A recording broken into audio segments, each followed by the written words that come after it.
Stand by. Shooter ready. Stand by. Hit back. Hit back. Joe Rogan wears them. Welcome to the Joe Rogan podcast. You guys can hear me Oh yeah, pretty good. pretty good. Why don't we get a How do I sound? radio check? Radio check. Can you hear me all right? Hear me better any now? Hear me? I'd say it's a little better. Maybe a little. Yep, you sound good. Yep, I think we all sound pretty good. Yeah, it's all good. Sound good, look good. All right. Sound good. Well, welcome to another podcast for the Precision Rifle Series here. I'm Ken Wheeler, the owner and director of the PRS, and with me I got a couple I would call close friends of mine that are also a big part of this sport. I guess we'll start on the end there. How about you introduce yourself, Mr. Brad Wright? Give us an Well, introduction. I think you just introduced me, but Brad Wright, worked for Leupold and Stevens. Been shooting for quite a while. I was shooting before I worked for Leupold, and just glad to hang out and talk about Sportsman Division. Sure. John Kyle Truitt, Foundation Stocks. Also been shooting for a minute. A minute. Known these fellas for a minute. So, yeah, glad to be here. Yeah. Husband of the official family of the PRS. That's not a paid sponsorship. It's not paid for sponsorship, but, No, but it's it- probably our favorite. They one. can't afford it. Yeah, we can't afford it. Too many kids. Yeah.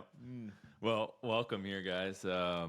We have a beautiful rifle in front of us here, and we're talking about the latest sort of buzz. There's been a couple announcements here in the last few weeks about additions to categories, divisions, etc.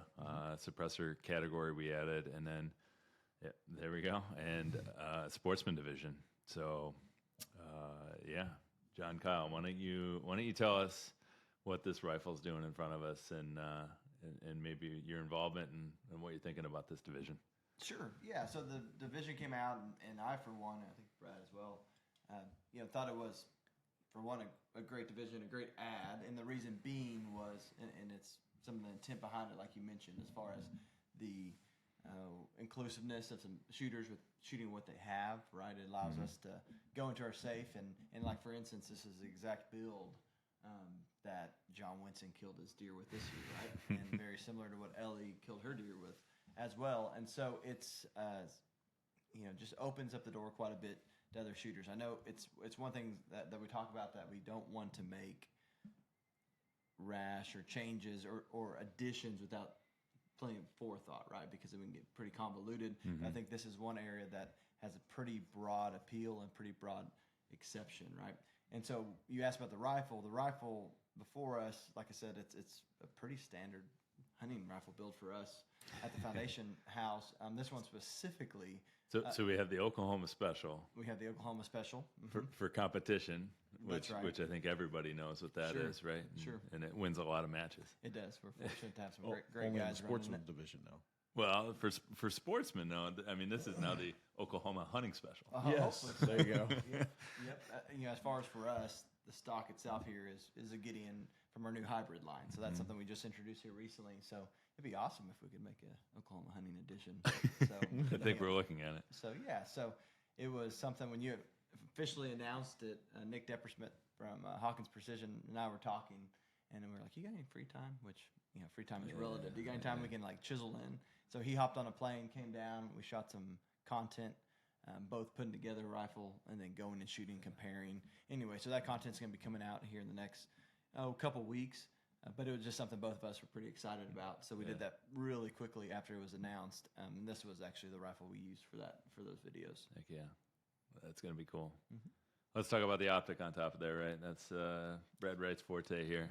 Yeah, so this build has got a Mark V 3.6-18, which I think is going to be one of the major options for this category or this division.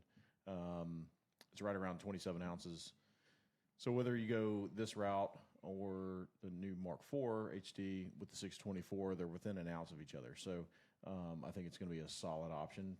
Trying to make weight for this division, I think it's going to be challenging to get some of these rifles in, to get everything that you want into a package that will make those rules.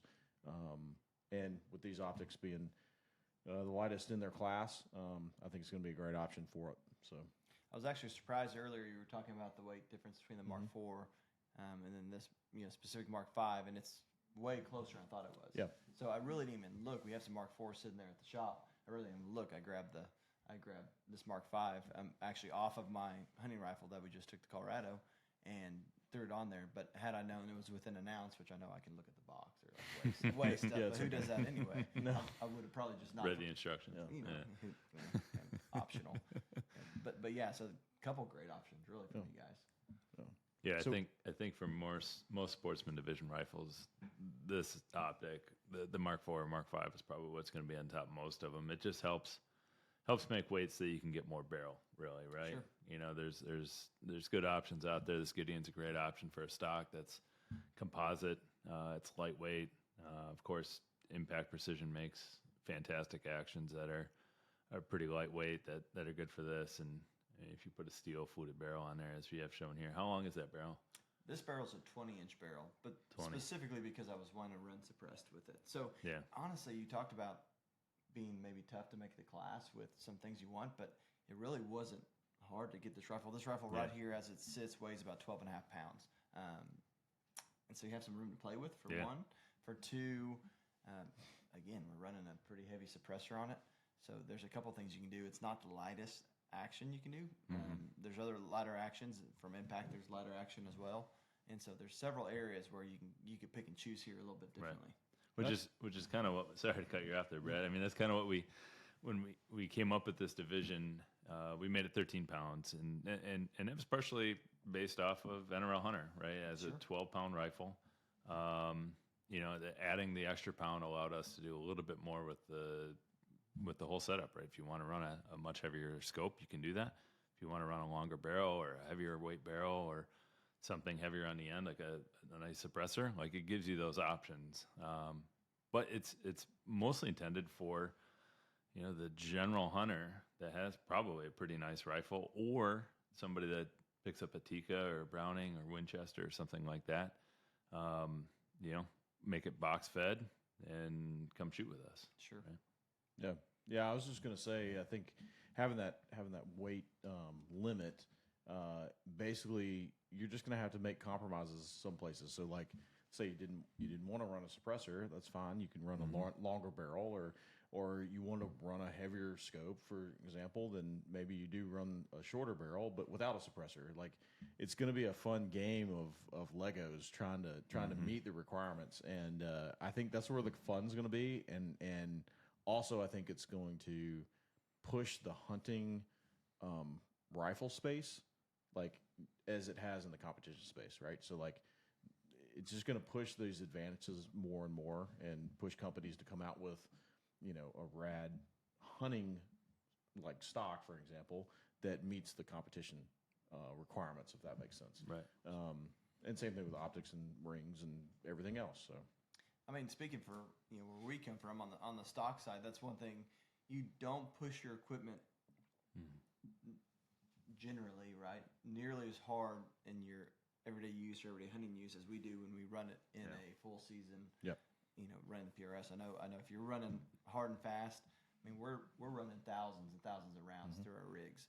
And so it's one of those deals. I don't think anyone will argue that the developments in the PRS have definitely driven developments that have gone to a broader market.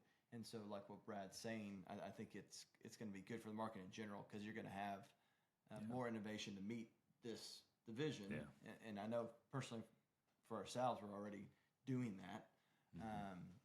And it's just going to be a good thing overall, I believe. Yeah, I think industry tends to follow what the competitive shooting sports is doing, and it's not just the PRS, right? Sure. Like, it's all competitive sports, and develop products for that, because if they get used there, they typically get picked up and used by the general public and general hunters and all of that. So, that's a big added bonus for the PRS to put this in to hopefully drive some hunting innovation and push the hunting side of things. I mean, there's far more hunters out there than there are PRS shooters. I would love to say it's the same, but it's massively more. And Brad could Yeah. speak to that better than I could. 100 we times sell- different, 200, thousands of times Yeah, different. definitely. I mean, I think But- we're in a really cool time right now where I believe that the hunting side of the house, if you will, and the tactical shooting side of the house is getting closer and closer, and we're becoming pretty close to a merge point or a crossover point. That's where I think like the Mark IV, for example, with the PR3 reticle, is like a perfect crossover optic or option, right? Because it's gives you enough in the competition world, but it's kind of back towards a simple reticle, you know. And I don't mean to just talk about scopes, but I think there's kind of what you do, Brad. yeah, I know. I'm sorry, I'm a little jaded, but you know, I'm just trying to make the point that both of those sides are coming closer and closer together. A perfect example is my buddy who's never shot a match ever before. Actually, never went to the range before. He went on his hunt in Kansas, and you know, we were talking sitting on the lake one day, and he's like, "Hey, I'm getting this hunt together. You know, first paid." Oh, big, was this a buddy we were talking Yeah, about? yeah. Recent? Yeah. Yeah, so like his first big paid hunt, you know, out Kansas, whatever, and he's like, "Man, I need to build a gun. Like, what do I build?" And I was like, "Well, so start going into it." And then he's like, "How about I just give you a budget and then you just build it like how you would build it?" Because he, you know, like we all have these friends, Oh, yeah. you know. Oh, yeah. I convinced a friend to buy a 300 Remington Ultra Mag at one point because There I you go. thought that was a great rifle for him. So Is he still your friend? He is. I well. totally regret Yeah, that. everything. Yeah, he doesn't trust your judgment. No, but he's no, still I your don't. friend, guess. Yeah, I mean that was 10 years ago. Sure. But I built this gun basically in a 6.5 PRC. Sure. I mean, it's in Gideon. You know, it's got a Harris bipod. I mean, it's basically like set up except it's Mark IV, and you know, took him to the range and shot, and even with that 6.5 PRC, like we're shooting positional and getting him tuned up and ready, and you know, the punchline is that he took one shot, killed an amazing deer Sure. off a bag, off a tripod, right? Like that is the crossover, right? Sure. We took the PRS stuff and basically, you know, made him a successful hunter. And I think that's super awesome. And then like literally as soon as we left the range, he's like, "Man, I got to come shoot a match with you."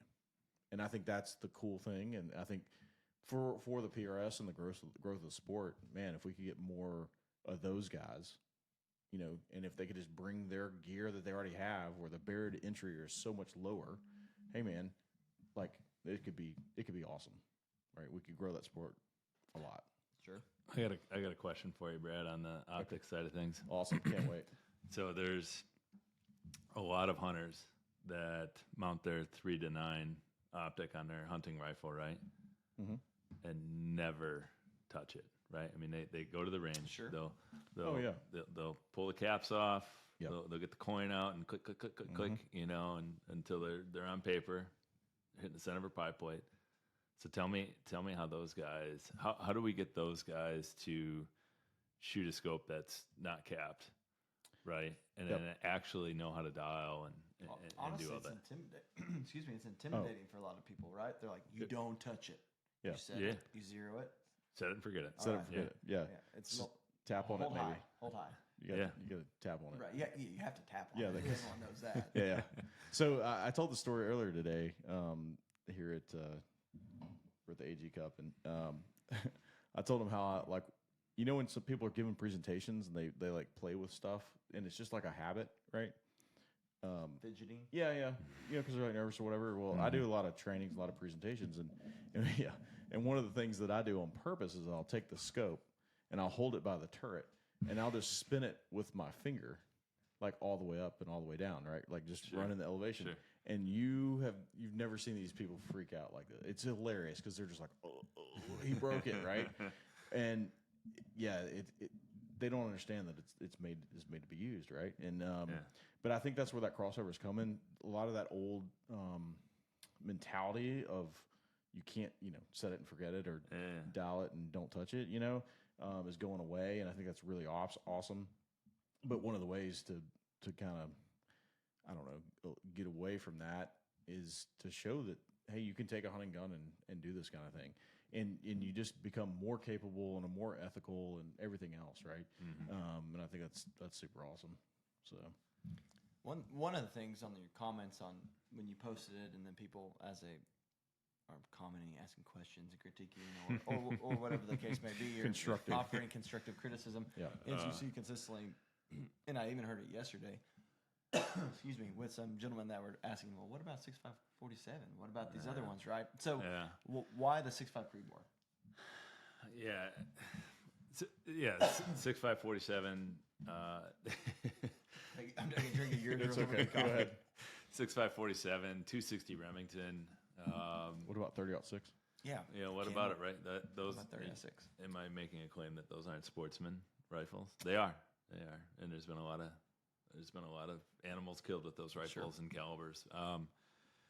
So I think we learned a few things from NRL Hunter, and one of the questions being too, like, why not just do power factor? Like, it seems like power factor is already all figured out, and like it's a tried tested solution.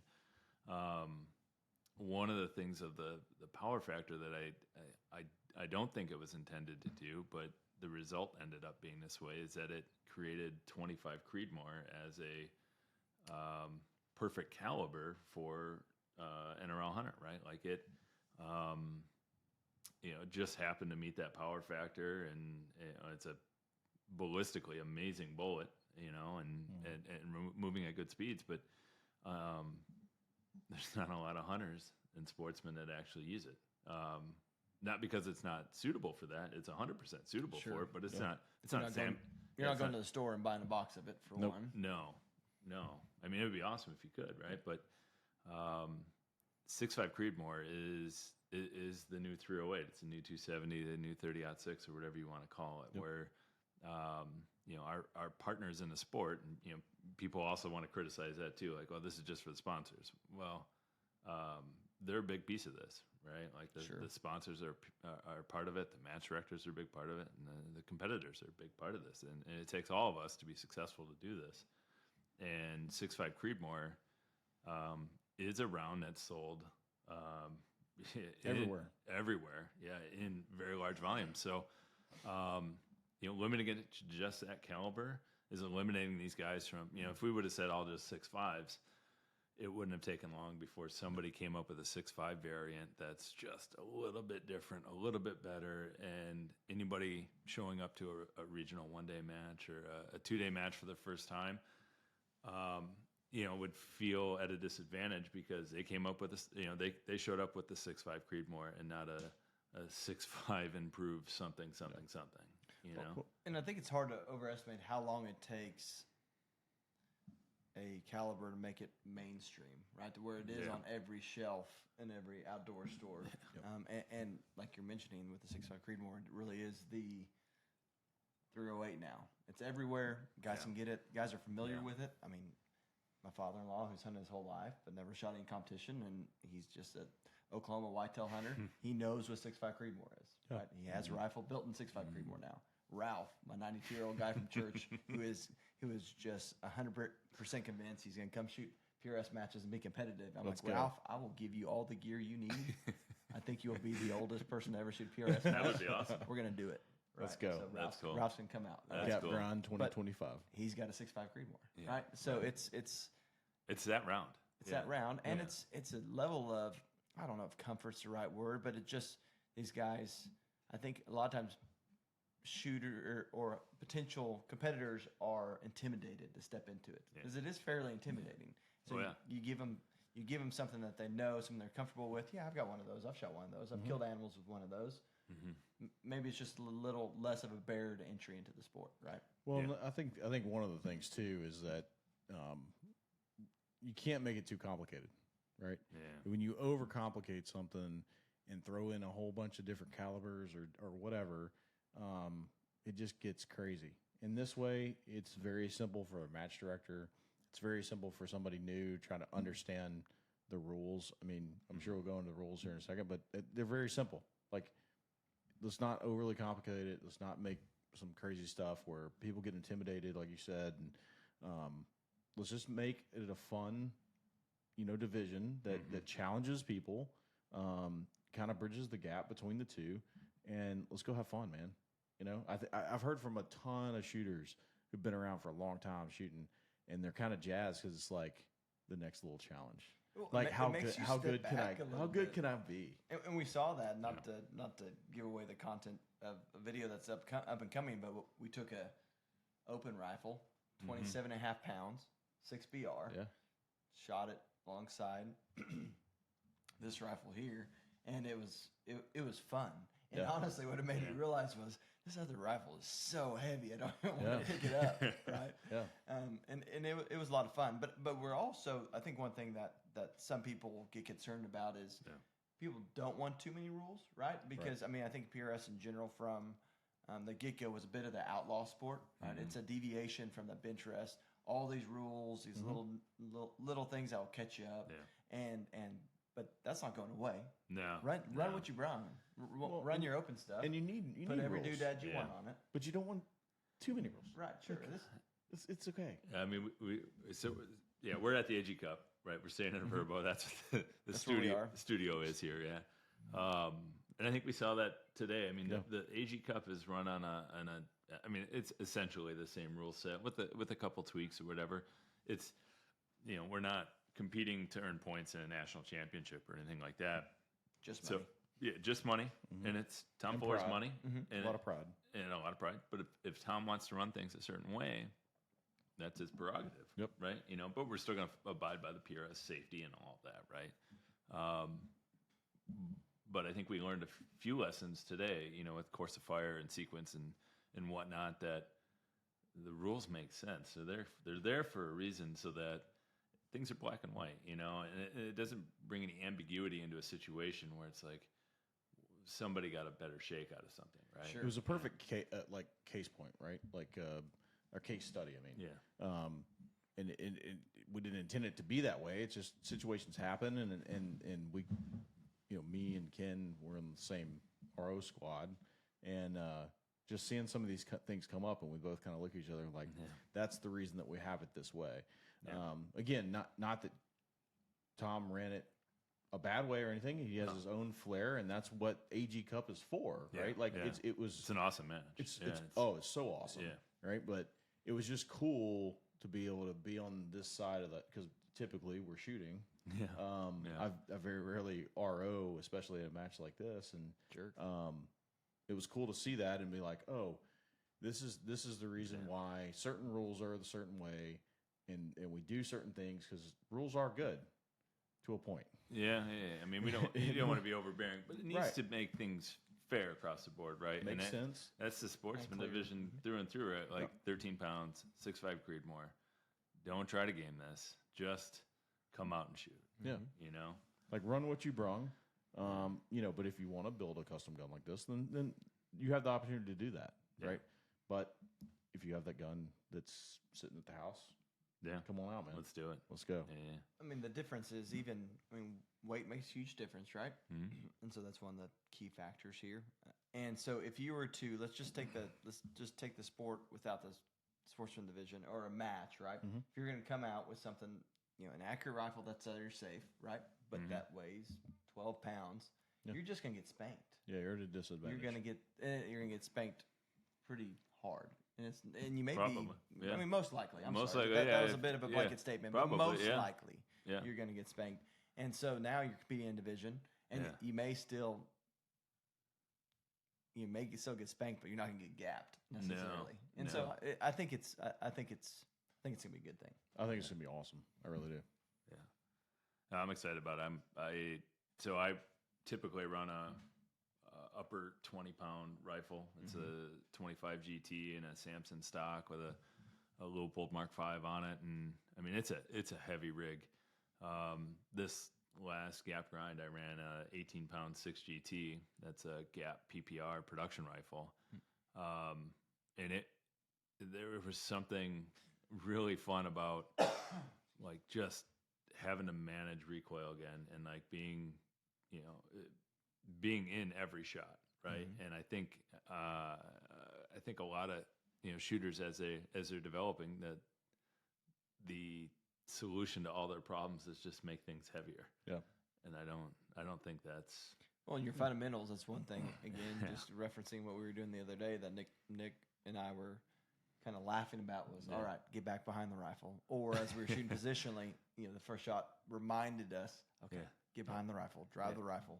Yep. And when you do, you see what you need to see. But if you don't, it's like, well, I did miss, and I'm just going to make my best guess at this moment to see see if I can connect on the second shot. Left, right, low, something. Yeah. I think it's just gonna be an awesome challenge. Like it's just gonna give guys a reason and gals to try something new and to challenge themselves. The people that have been in for quite a while, right? It's like, what's the next step, right? And maybe they've done it all. Maybe they've shot gas gun and tack or whatever.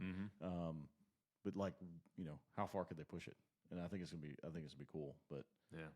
Maybe we should talk about the rules. Yeah, You touched on it, but there's a little bit more to it, right? So, yeah. All right. Let's start here at the top. Sportsman Division rifle will be limited to 13 pounds, 0 ounces. Weight to include rifle, optic, muzzle device, bipod, empty magazine, and all detachable accessories, which includes suppressor, level, dope card, night vision rail, diving board, etc. Must weigh in using the magazine that will be used for competition. If desired to use a 12-round magazine, it must be used for weigh-in. Any extra magazines to be equal or lighter weight may be kept on the shooter. So the purpose there is so that we're taking out the opportunity to game this by putting a 10-pound magazine in there or something like that. Something crazy, right? Which sounds crazy, but I wouldn't be surprised. or a 10-pound bipod. Yeah, exactly.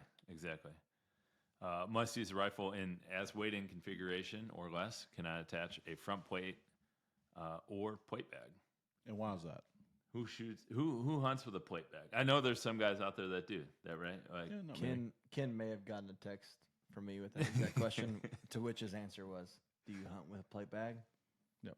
No. Well, I asked that leading question because, right? I mean, I've seen plenty of guys with a 30-pound rifle put a plate bag on the rifle to shoot prone because it adds several more pounds, and to them it's an advantage.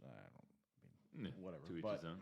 but that's a rule that is put in place to keep the spirit of the idea. It's a spirit thing, right? Right. Yeah. And we're all humans. Not everybody thinks the same way. Everybody's got their own opinions. It is what it is, right? But at the end of the day, we should all compete within the spirit of the deal, right? Agreed. Whether it's the spirit of the stage that you're shooting. Yeah. Like we're all gamers and we're all competitive, right? We're all going to come up with these things, but I think that's a very, very good one because it's like, hey, the spirit of this is it's a 13-pound gun that you would hunt with, right? Take the plate off there or the plate bag off. Right, man. Yeah. You're not. Nobody's hunting with a plate bag. Yeah. And some people might hunt with a plate on there, but You don't shoot sportsmen with a plate or plate bag. Yeah. That's what it is. And even if you did, this is Ken's world. We're just living. Oh my God!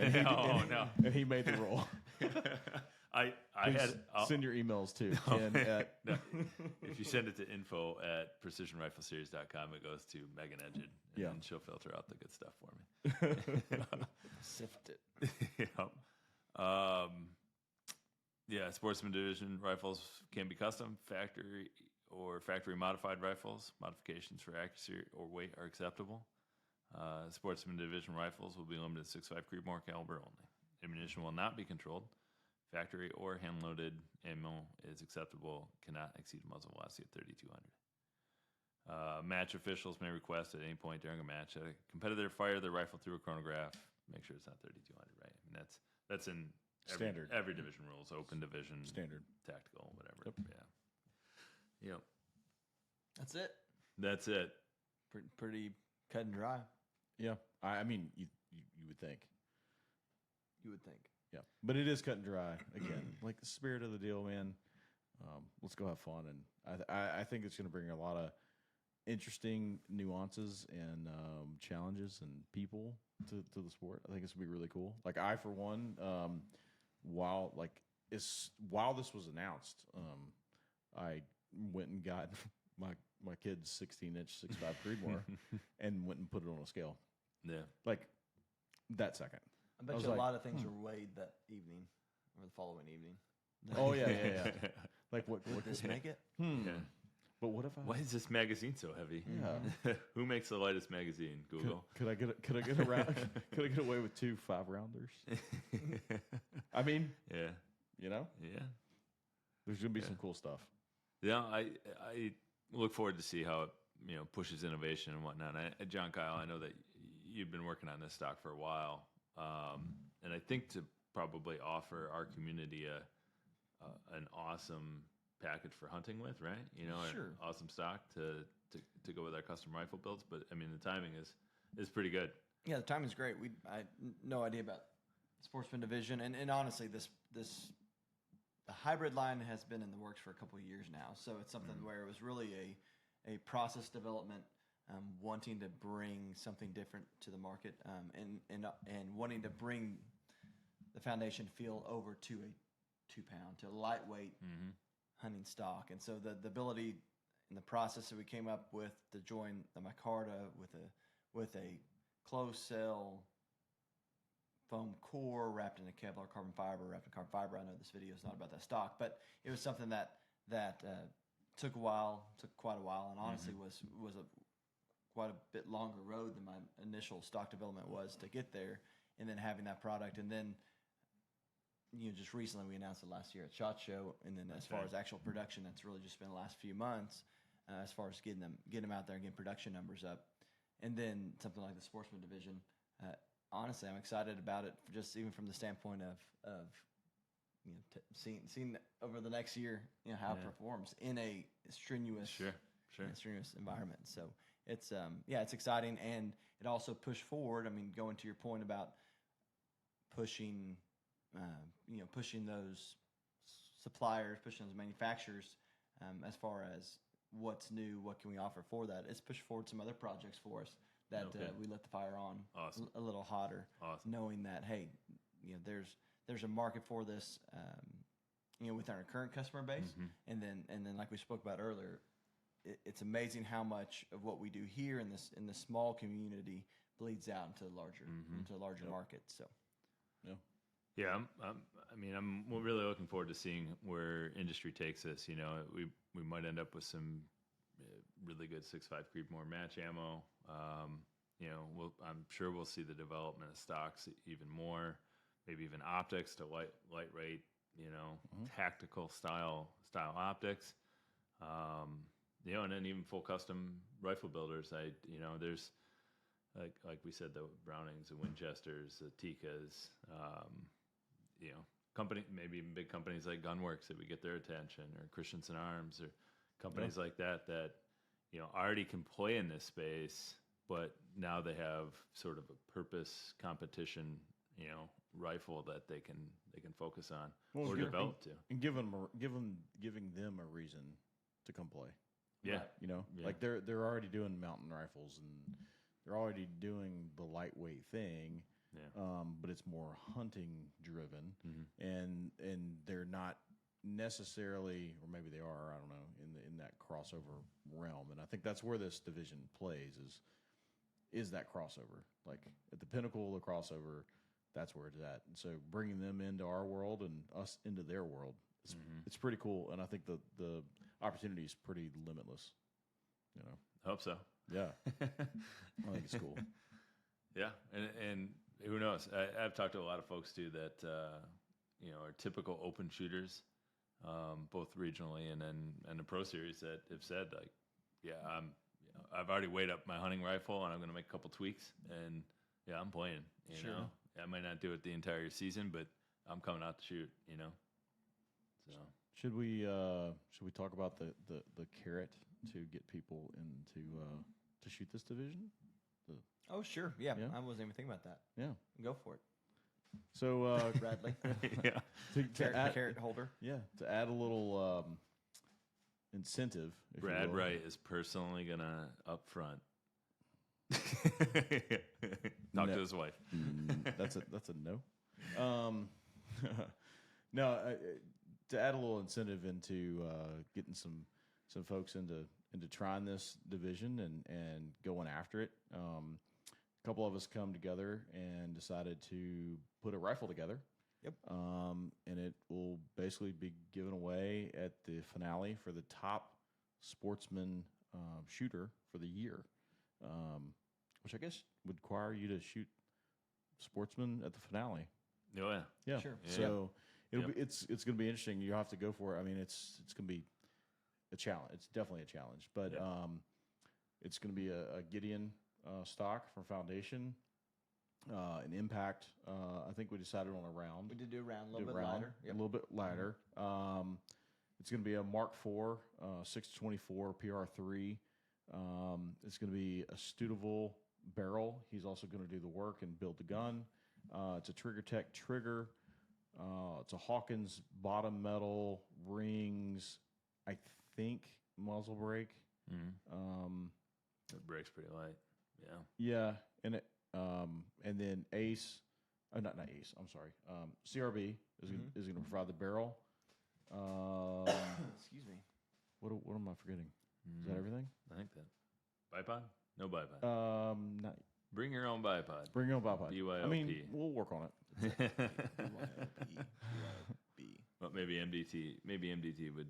Maybe. Yeah, I'll talk to I bet, Ryan. I bet they got some options coming Yeah. out that would fit this pretty well. I didn't mean to I bet overlook that. I bet there's gonna be a bipod on it. if I were a betting man. So let's put it this way: it's a pretty rad build. Okay, like it'll be a full package. I did miss something. I'm really sorry about this. Talked to Neil Davies with Hornady. Oh, that's right. He's throwing in 1,000 rounds of 6.5 match ammo. That's awesome. So That's a pretty sweet carrot. it's a pretty sweet carrot. Here's your trophy, and here's 1,000 rounds and a rifle. Not Ready to just any go. rifle. Right? Not just any rifle. So, I mean- hey, shoot sportsman. Yeah, we have rifles on the prize table at the finale, right? Yep. But typically they go to the Right. top 10 open guys. You Yep, know, sure. there's This five, is set 5 or 10 aside specifically for this division. Sportsman Division. The top guy at this division. Yeah. I think it's going to be awesome. I I'm wish so- I could shoot the finale. Is it in the rules? You can't? No, it's not in the rules that I can't. But the last 2 years, I haven't been to the finale on Sunday. Like I'm there all day Saturday, and Sure. Sunday is all getting ready for the banquet. Yeah. So I'd leave a lot of points on the table by missing an entire day. I think. Yeah. Yeah. Yeah. Probably. I don't know. Yeah, I don't think you're gonna win. No. No. probably not. No. Yeah. All right. Yeah. That's awesome. Should we wrap this thing up? Yeah. I do have one question, Oh. but this is not necessarily for this podcast, but I want to get this in there. Yeah. So this may be maybe the next one. But I asked this question on Shooter's Mindset, and it didn't get asked. So I'm going to take this opportunity That's to ask not my it. fault. That's Greg or I know. Jen. Yeah. Don't worry. Okay. Corey. I know who's responsible.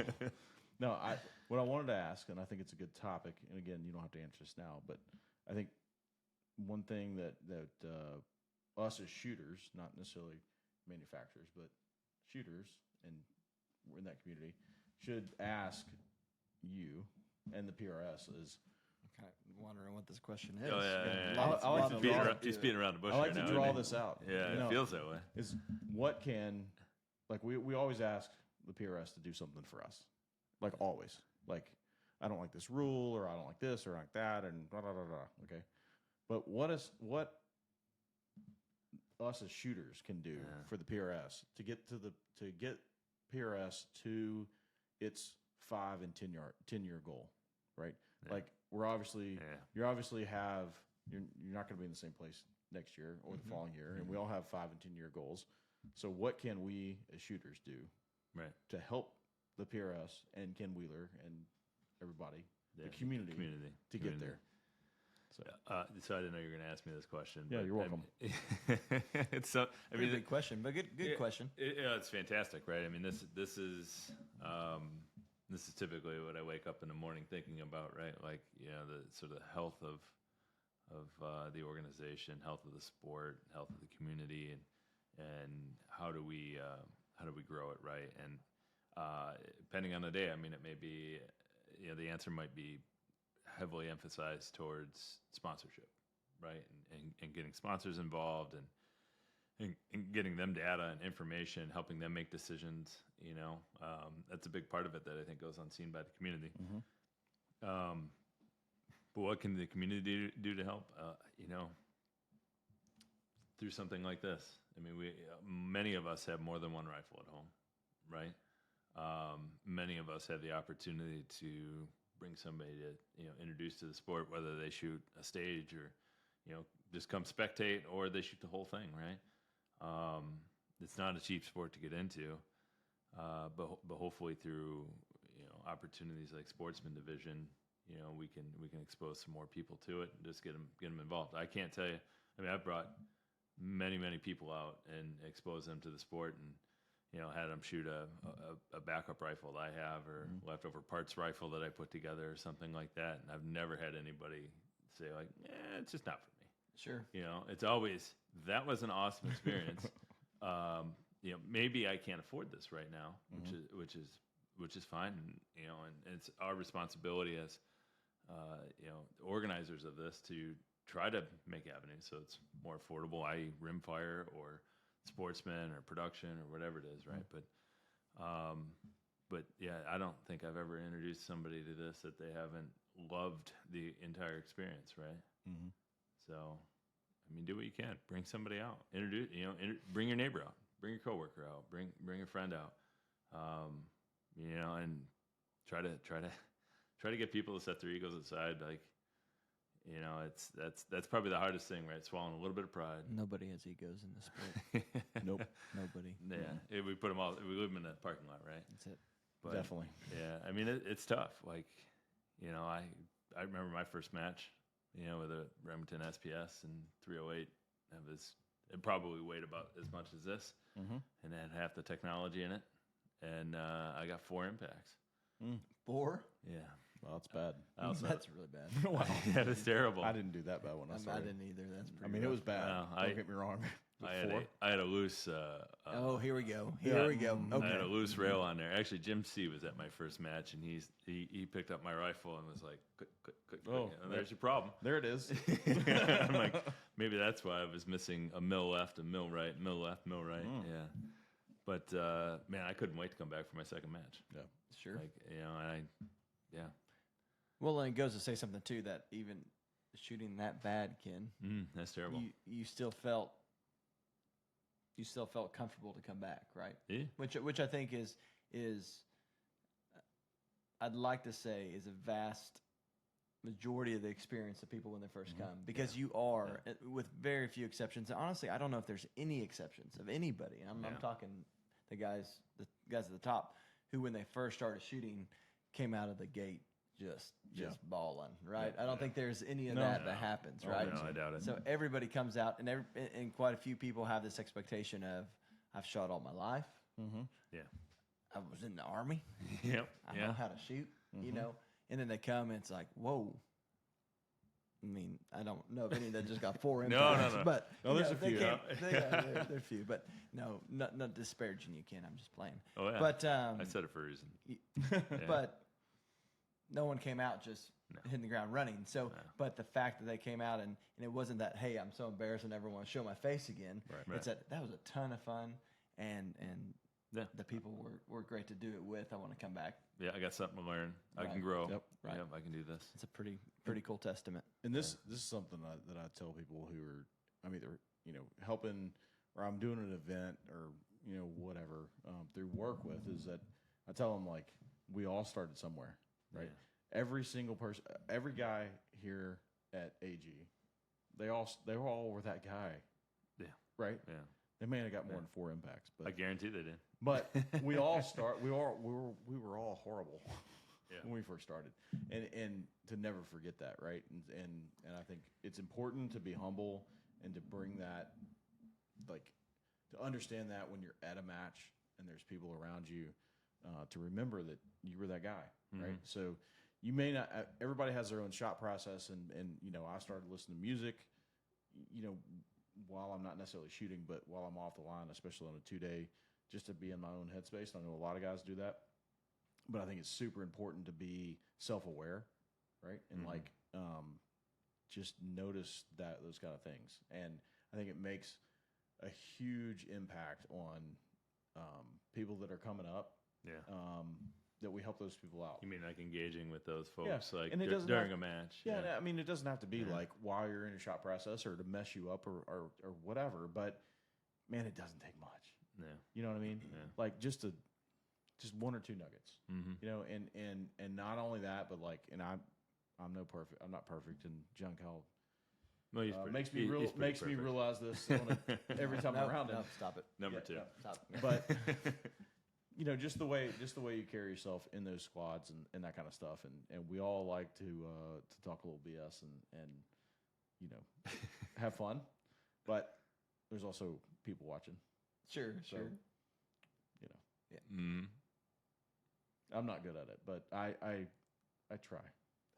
I'm not sure where we're going with this one, but I think as a whole, I mean, it's just a fun community to be a part of, and Yep. you know, occasionally you get some guys with some really dry humor that Yep. you have to learn how to take. Austin Bushman. Oh, my gosh. You know, if you're squatted with him the first time, he's joking. And Yeah. I want to tell this story. Go Tell for it. it. Yes. Matt Partain, my buddy from Louisiana, he'd come up to the barrel maker. My Been man. around Matt, you know Matt. He's awesome. Awesome. He came to the barrel maker every year. Actually, the last year he was getting ready to go to France because he was on Team USA. Yep.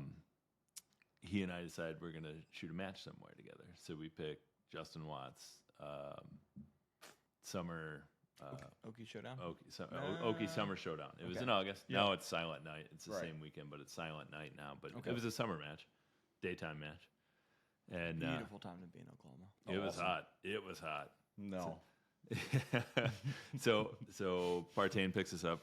Missy came along to this match. She wants to, we're going to Oklahoma. I'm like, hey, this is where all the best shooters are at. Like, this is going to be awesome, right? Partain picks us up. We go to foul board, Justin's range.